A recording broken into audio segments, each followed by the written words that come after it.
हाँ सर। हाँ जी, आपका नाम क्या है? सर मेरा नाम हर्षित मिश्रा है। किस पोस्ट के लिए आप अप्लाई किए हैं? सर मैं पाइपिंग फोरमैन के लिए अप्लाई किया हूँ। इससे पहले आपने पाइपिंग फोरमैन का काम किया है? हाँ सर, हमको मे बी 7 ईयर्स हो चुका है गल्फ में काम करते हुए। हाँ, पाइपिंग और फोरमैन में। नहीं, एज ए पाइपिंग फोरमैन मैं 2 साल काम किया हूँ। हाँ, हाँ। और अभी आपको पाइपिंग फोरमैन के लिए अप्लाई कर रहा हूँ प्रेजेंट टाइम में, लेकिन गल्फ का मेरा एक्सपीरियंस 7 ईयर है। हुँ, और 2 साल इंडिया का एक्सपीरियंस होगा। अच्छा। आपने क्या-क्या काम किया है फोरमैन में? फोरमैन में सर पाइपिंग का इरेक्शन में भी काम किए हैं, हाँ, फैब्रिकेशन में भी काम किए हैं। हाँ।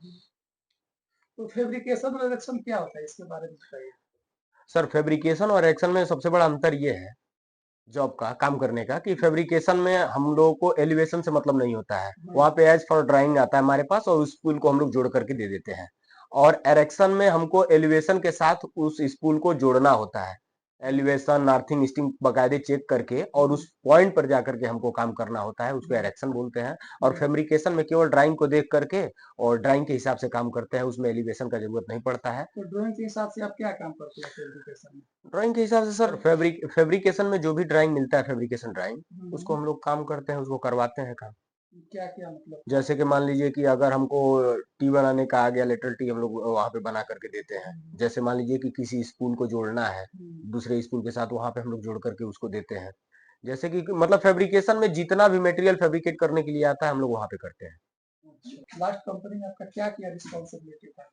Sir responsibility man power control करना होता है, हुँ, ड्राइंग के हिसाब से प्रोडक्शन दिलवाना होता है, हुँ, और टीवीटी होता है, सेफ्टी को चीजों को ध्यान देना होता है। परमिट हुँ। वगैरह चेक करके आदमी काम शुरू करवाता है, फोरमैन की टीवीटी क्यों रिस्पॉन्सिबिलिटी। किया जाता है?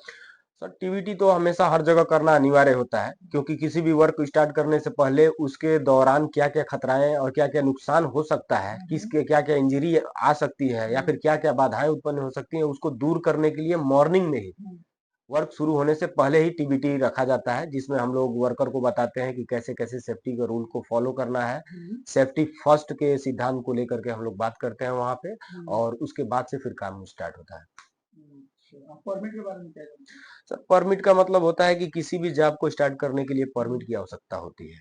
हुँ, उसमें मान लीजिए कि हम लोग को कंबाइंड स्पेस का भी परमिट हमको लेना पड़ता हुँ। है। हाइट पे वो काम करने के लिए भी परमिट की जरूरत पड़ती है। आपको कितने फायर के टाइप की परमिट की ज़रूरत पड़ी जितना बड़ा काम करा है? सर मैं तो दो टाइप का मैक्सिमम जरूरत पड़ा है मेरे हिसाब से। एक तो हाइट के लिए परमिट का आवश्यकता हाँ, पड़ा है, एक हॉट वर्क परमिट के लिए भी हम लोग अप्लाई किए हैं। हुँ, कभी कभी कंबाइंड स्पेस को भी लेकर के परमिट की जरूरत पड़ती है, तो उसमें भी हम लोग काम किए हैं परमिट इस अच्छा। वजह आपने जो मतलब काम शुरू किया है फैब्रिकेशन में ही काम किया है, से। सर वर्कशॉप में फैब्रिकेशन में भी काम किए हैं सर, और एरेक्शन में भी हम काम किए हैं। काम किया जी, है। पिछले प्रोजेक्ट में ज्यादा एरेक्शन अच्छा, में ही काम हुआ प्रोडक्शन था। के बारे में बोलिए आप फैब्रिकेशन कर रहे हैं तो हम्म, प्रोडक्शन कितना दे सकते हैं आप?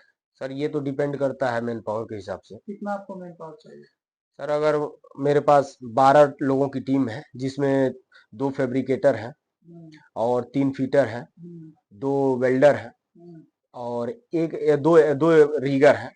तो उसमें सर अब इंच पे डिपेंड करता है कितने इंच का काम है, उसके हिसाब से प्रोडक्शन आता है सर। अगर पिछले कंपनी में जब काम करते थे आपको कितना मैन पावर दिया गया था?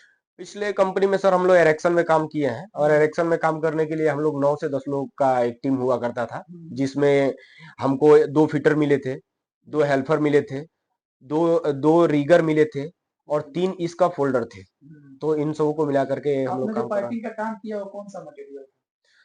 सर हम लोगों ने जिस मैक्सिमम हम लोगों को सीएस एसएस में हम लोग ज्यादा काम किए हैं, लेकिन उसमें बहुत सारे मटेरियल आते हैं अभी। अभी हुँ। मान लीजिए कि एलटीसीएस हो गया, आपने एलओई हो कौन-से गया। मटेरियल पे हम काम किया? एलओई में भी काम किए हैं, सीएस में भी काम किए हैं, और एसएस में भी काम किए हैं। ज्यादातर सीएस में ही काम हुआ है। तो सीएस का एसटीएम कोड कितना होता है?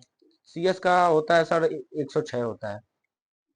हम्म। जब जब जॉइंट हम करते हैं हम्म। तो किसी को दिखाने के लिए क्या-क्या उसमें डिटेल दिया जाता है? सर जब हम ज्वाइन करते हैं तो उसमें हम लोग को मुख्यतः मैं बता रहा हूँ कि क्या क्या चीजें दिया जाता है। हाँ, सबसे पहले सर ज्वाइन नंबर दिया जाता है, हाँ, ठीक है ना। उसके बाद से सर ड्राइंग नंबर नोट होता है, हाँ। ठीक है। उसके बाद से हिट नंबर होता है, हुँ, हुँ। फिर डब्ल्यूपीएस आता है। डब्ल्यूपीएस भी हम लोग करके देते हैं। फिर उसके बाद डब्ल्यूपीएस क्या होता है? वेल्डिंग प्रोसीजर स्पेसिफिकेशन होता है सर। हुँ, इसके अंदर गैप, हाँ, ओवरलैप, तो उसमें जैसे कि वेल्डिंग कौन सा आ रहा है, टिग हाँ, आ रहा है कि आर्क आ रहा है, हाँ, उसको भी हम लोग देखते हैं। और पाइप का थिकनेस और हाँ। पाइप का मेटल कोड भी उसमें इंक्लूड होता है। अच्छा, उसके बाद से फिर हम लोग बनाते हैं, फिर उसके बाद से उसका आरएफआई के लिए हम लोग क्लियर करके भेजते हैं। क्लियर कर भेजते हैं। हम्म। पाइप का फिटिंग क्या होता है? कितने टाइप का होता है? कौन-कौन सा होता है? पाइप की फिटिंग कई प्रकार से होती है, हुँ, जिसमें एल्बो होता है, हुँ, रेड्यूसर होता है, उसमें सोकोलेट होता है, हुँ, बेल्डोलेट होता है, फ्लांज होता है, हुँ। टी होता है। इन सब कई प्रकार होता है, उससे हम लोग क्या कहते हैं उसकी फिटिंग करते हैं। एल्बो आप कितने डिग्री में यूज़ किए हैं? एल्बो तो सर हम लोग मैक्सिमम 45 और 90 डिग्री में यूज 90 किए हैं। डिग्री में। एल्बो एक्चुअली में होता कितने टाइप का है? सर अभी तो मैं 3 टाइप का एल्बो जानता हूँ मुख्य रूप कौन-कौन? से। एक स्टैंडर्ड एल्बो होता है, एक लॉन्ग होता है, नहीं एक आपने एक कौन-कौन सी शॉर्ट एल्बो होता है, एक स्टैंडर्ड होता है और एक लॉन्ग रेडियस होता है। हुँ, हम्म। और फ्लांज के बारे में जानते हैं? फ्लांज के भी बारे में सर जानते हैं। फ्लांज भी गैस्किट? गैस्किट के बारे में गैस्किट जानते क्या हैं। होता है? गैस्किट दो फ्लांजों के बीच में यूज किया जाता है। ओके, ये 150, 300, 600, 900, 1500 क्लास में अच्छा। यूज होता है, हम लोग यूज किए हैं। और वाल्व के बारे में? वॉल के बारे में भी सर हम लोग मुख्यतः गेट वॉल का ज्यादा यूज किए हैं। गेट हुँ, वॉल होता है, चेक वॉल होता है, ग्लोब वॉल होता है, हुँ। बटरफ्लाई वॉल्व होता है, ग्लोबल वॉल्व होता है, बॉल वॉल्व होता है। सोकोलेट जानते हैं? क्या होता है सोकोलेट? सोकोलेट सर दो टाइप, सोकोलेट वेल्डोलेट के बारे में पूछ रहे हैं। हाँ, हाँ, सोकोलेट होता है पाइप के बीच से, किसी बड़े लाइन के बीच से हम किसी 3 4 या फिर छोटे लाइन को निकालते हैं तो उसमें यूज करते हैं सोकोलेट का। अच्छा। हम्म। टी क्यों यूज़ करते हैं? सर टी सर ब्रांच निकालने के लिए यूज किया जाता है अच्छा। सर। हम्म। कौन-सा ड्राइंग आप यूज़ करते हैं फैब्रिकेशन करने के लिए? आइसोमेट्रिक ज्यादा हम लोग यूज किए हैं। आइसोमेट्रिक। हम्म। फैब्रिकेशन में आइसोमेट्रिक यूज़ करते हैं और हम्म। इरेक्शन में जो है यूज़ करते हैं। हाँ, इरेक्शन और फैब्रिकेशन दोनों में आइसोमेट्रिक ही यूज करते हैं हम लोग। ड्राइंग आप कितने टाइप के जानते हैं?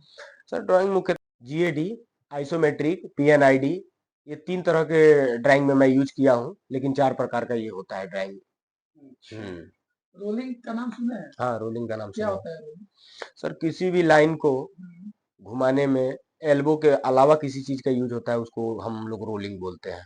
कितना रोलिंग मुख्यतः 3 टाइप का होता है, हुँ, और एक होता है हॉरिजॉन्टल, वर्टिकल, और जिसमें ये दोनों आता है उसको बॉक्स रोलिंग बोलते हैं। अच्छा। जी कितने डिग्री में रोलिंग होता है? सर, 90 को छोड़ करके जितने डिग्री में आप करेंगे उसको रोलिंग बोलते हैं। अच्छा। हम्म।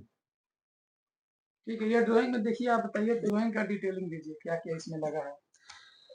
सर इस ड्राइंग में सबसे पहले यहाँ पे आइए तो फ्लांज लगा है। हुँ, फ्लांज के साथ सर एक वॉल यूज हो रहा है। हुँ, वॉल के बाद से फिर इस लाइन का डायरेक्शन ये दिखा रहा है कि ये लाइन इस डायरेक्शन में जा रही है। हुँ, यहाँ पे आइएगा तो एक सोकोलेट दिख रहा है, हुँ, यहाँ से एक लाइन ऊपर जा रही है, और सर ये लाइन, हुँ, और उसके बाद से फिर ये लाइन इधर जा रही है। यहाँ पे भी सोकोलेट लगा करके यहाँ पे एक वॉल यूज हुआ है।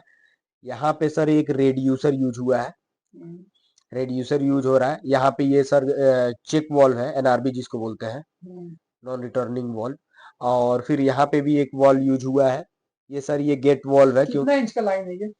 सर, ये लाइन है 16 इंच का। इसका डिटेल जानने के लिए हम कहाँ जाएँगे ड्राइंग में? सर जितना भी इसमें इक्विपमेंट यूज हुआ है उस पे हाँ, नंबर दिया हुआ है, और हाँ। नंबर के हिसाब में जब बगल में चार्ट दिया हुआ है, इसमें सब बताएगा कि कौन सा गैस्किट है, क्या वॉल्व है, कौन सा वॉल्व यूज हो रहा है, उसके सारा आपने डिटेल सर 16 इसमें इंची का होगा। लाइन बताया इसमें कहाँ कहाँ सर शो यहाँ है? पे देखिए इसका एनएस दिया हुआ है एमएम में, ठीक है, 400 mm है, तो ठीक है, इसके हिसाब ड्राइंग से। नंबर कहाँ से पता करते हैं?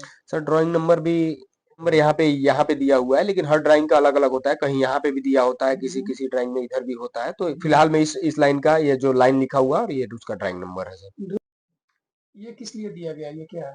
सर इसमें जितना भी इसमें चिन्ह दिया हुआ है हाँ, उसको यहाँ पे डिटेल किया गया है। ये देखिए, जैसे ये बीच में यहाँ पे शॉर्ट दिया हो तो यहाँ पे लिखा हुआ है सॉफ्ट हुँ, बेल्ट हो गया, हुँ, ये जो हो ये फील्ड बेल्ट हो गया, यानी कि जो हुँ, एरेक्शन के टाइम पे जो जॉइंट होता है हुँ। उसको ऐसे काट करके दिखाया हुआ है, तो वहां पे ये हो गया। सोको बेल्ट है, जैसे यहाँ पे ये दिया हुआ है 5 नंबर करके, तो ये वैसे सोको अच्छा, बेल्ट हो ड्राइंग में गया। एक और चीज़ आता है रिवीजन। हम्म। नाम सुने हैं जी रिवीजन? रिवीजन। क्यों रिवीजन क्या होता है?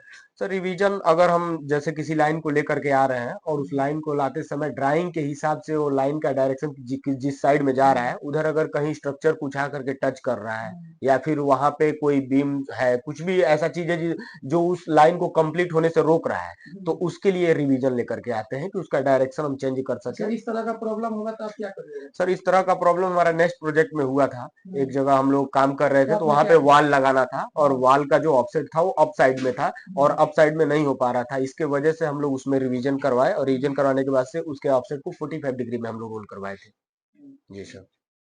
चलिए ठीक है, आप वेट करिए। ठीक है सर, थैंक यू। ओके।